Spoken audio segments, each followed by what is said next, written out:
Lieutenant Nixon thinks this is a can of peaches. That is incorrect, Lieutenant. Your weekend pass is canceled. This is United States Army property. Hey everyone, I'm Johnny, and today we're starting part 1 of a review of what I think is arguably the best World War II production ever made, which is of course Band of Brothers, the story of American paratroopers during the Second World War. We'll start with Episode 1, which focuses on the rigorous training the 101st Airborne had to undergo before their eventual drop into Normandy, after which the series continues to follow the real and detailed accounts of Easy Company as they battle their way to Germany and the very end of the war in Europe. Band of Brothers had the same production quality as Saving Private Ryan, not surprising as both Tom Hanks and Steven Spielberg headed the production team. Band of Brothers had a budget of $125 million, 55 more than Saving Private Ryan. The production is of the highest quality and likely to remain remarkable for generations.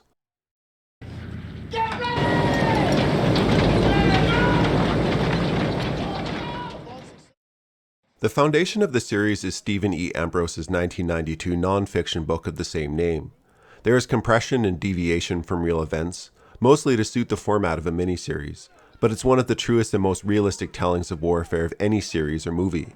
The production team, obsessed with detail, were aided by surviving veterans from the 101st Airborne, many of whom are featured at the beginning of each episode.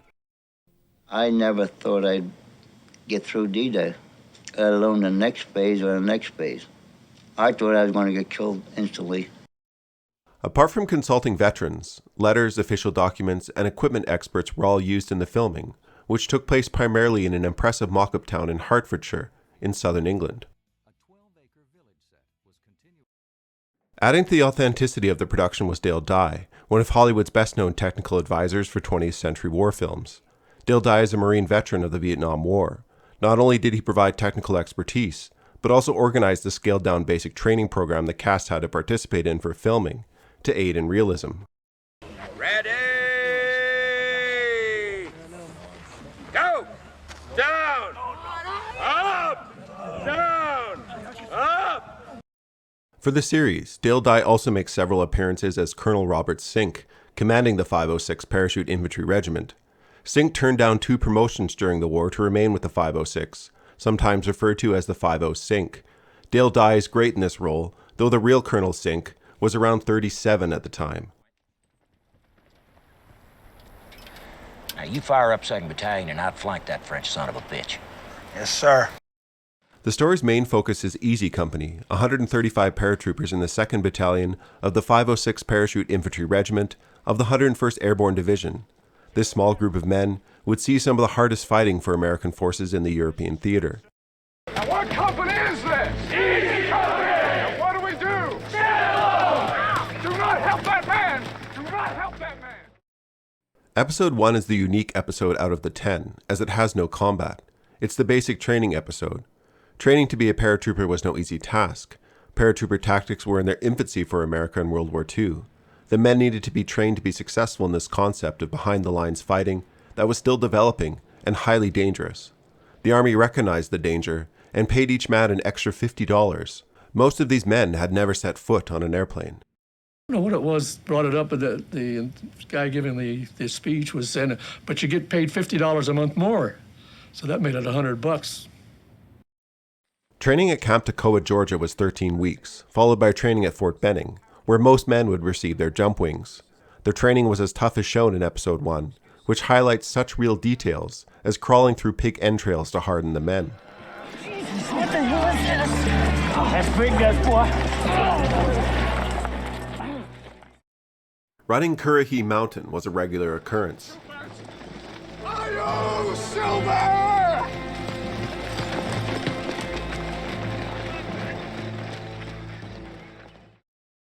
Currahee was a slogan for the 506, a Cherokee word meaning stand alone, though this was adapted to mean stand alone together, fitting for paratroopers often being alone and surrounded behind enemy lines.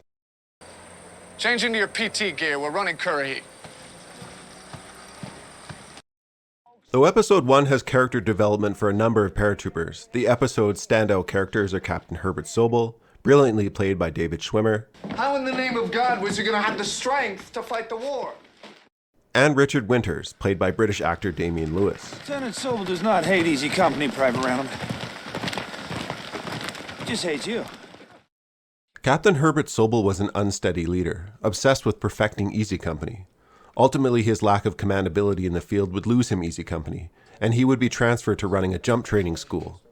Sobel's future after the war is not mentioned in this series, but he returned to active duty in the Korean War and served in the National Guard. In 1970, he attempted his own life by shooting himself, which ended up leaving him blind. Really? That's not the point. Where the goddamn hell are we? Winters was the antithesis of Sobel, a natural leader, both humble and professional. Beyond being an historic account, Band of Brothers focuses often on the leadership qualities of its men, like Winters, making leadership a primary theme of the series.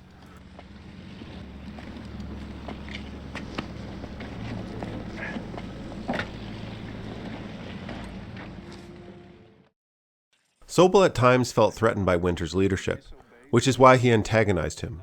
Sobel's punishment of Winters for failing to inspect a latrine and subsequent trial by court-martial was an absurd but true to history event in the show. I request trial by court-martial.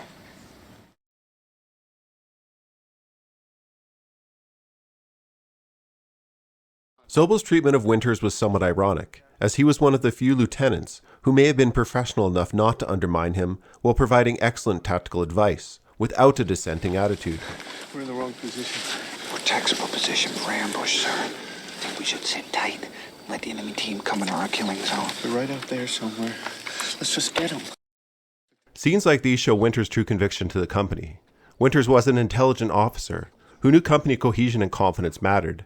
Having a bad company commander could be made far worse if it began to affect the confidence of the men. Yeah, listen, if we discuss it, I think it should just be amongst ourselves. Absolutely. Band of Brothers Episode 1 is the best offering out of any production to showcase World War II paratrooper training. It highlights the motivation and resolve of these men. Certifying as an official Army paratrooper was an accomplishment of great pride, and it was displayed right down to the small details of even the unique paratrooper boots, something you could get beat up for if wearing outside the paratroopers. Now just think, if you had any class or style like me, someone might mistake you for somebody. Episode 1 is full of details frequently overlooked by other productions. The crossing of the Atlantic in the troop transport ship Cimmeria is one such great detail. The ship was designed for about 2,200 crew and passengers, but would sail to Europe with over 4 times that, for 10 days, all while the possibility of being torpedoed by a U-boat was in the mind of each man.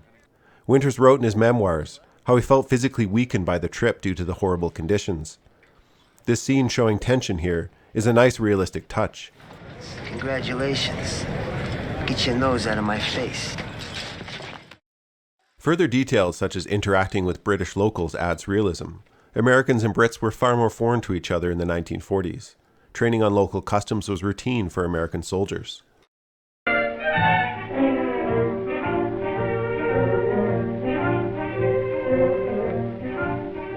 We'll get to that later. Let's go inside. Many Brits refer to America's arrival in Britain as the friendly invasion. Easy Company continued their training and preparation in England in September of 1943, up until the invasion of Normandy in June of 1944. Alright, I'm Johnny. Thanks for watching this overview on Episode 1 of Band of Brothers. If you haven't seen the series, please do check it out, and I hope to see you for a review of Episode 2. What is this? Anybody? It's a can of peaches, sir.